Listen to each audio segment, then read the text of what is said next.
Hello, Villa Park. So happy to be speaking with you as your mayor about events and important things happening in and around our great city today. There are a few updates that I'd like to share with you. Your city council met this past week with several items on the agenda. The first and most fun is our Distinguished Citizens recognition. Each month we honor one of the citizens of the community for their contributions to our community. And over the course of the past 50 years, if you've been a resident of Villa Park, you know that we've been very fortunate to have many families that have given so much to this community. We honor one such member of a very generous family that has given so many ways as our next recipient for Distinguished Citizen. The Frackleton family has been a part of our community since 1970, and Tuesday night we honored one member of that family, Robert Frackleton, for his service to our community. Robert's folks, John and Ann Frackleton, moved to Villa Park in 1970. Robert was just one year old.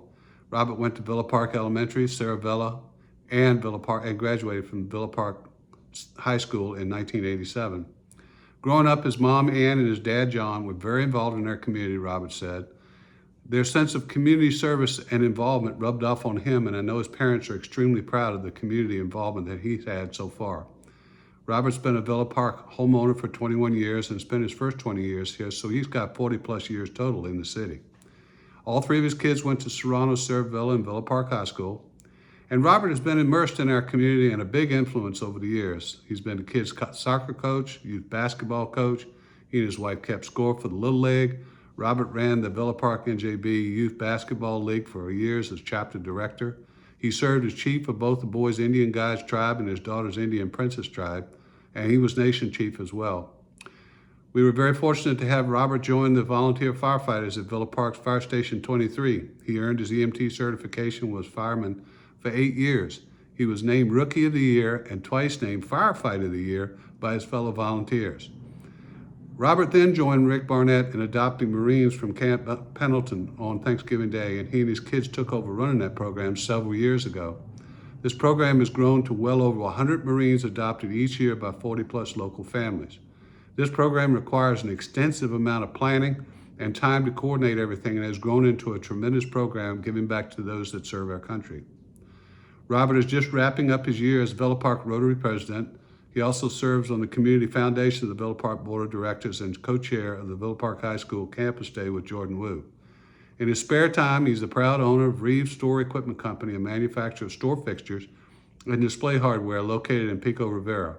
He's been there for 27 years now, he was named Pico Rivera Man of the Year in 2002. He said he is proud to call Villa Park his home. He's very proud of his wife, their kids, his parents, and his sister's families. They all love this hidden jewel.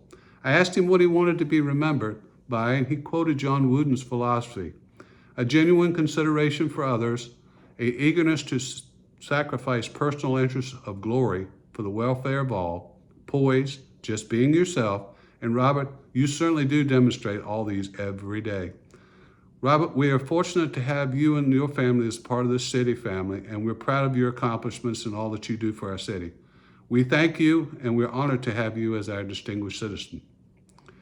Next, our sheriff presented a great report for the previous month. Crime was also almost non-existent in our city, again, thanks to their effort. A couple of small petty theft crimes, and that was it.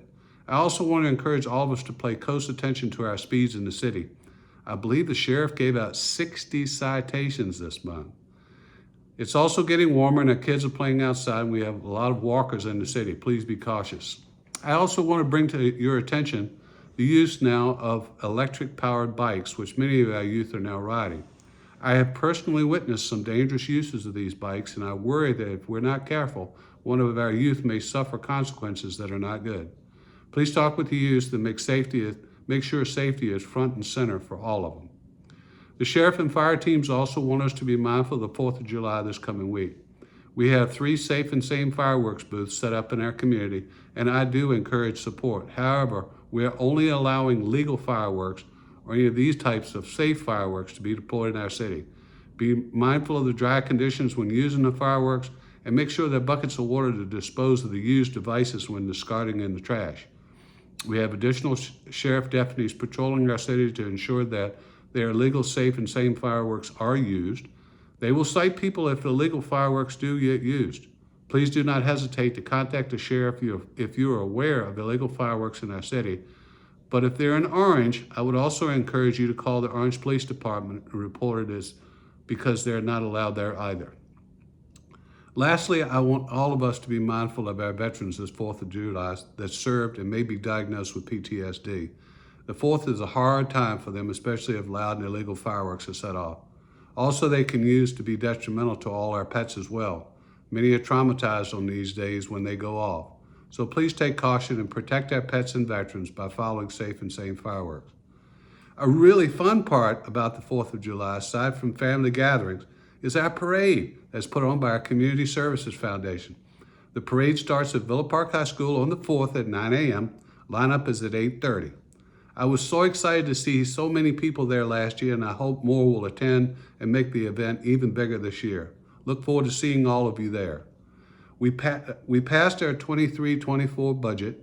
Congratulations to our city staff for working so hard to give us a balanced budget while saving for our future and giving us a nice reserve for a rainy day event.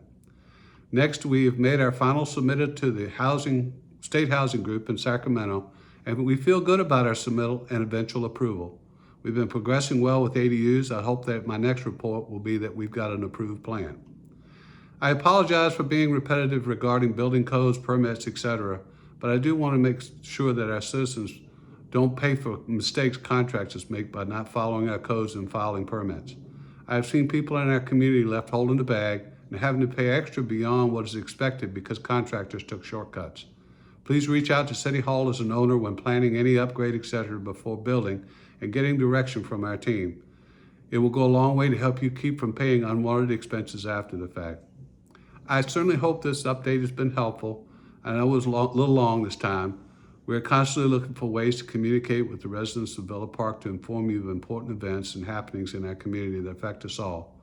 Thank you for your time today. Stay safe. God bless you and the city of Villa Park, and happy 4th of July.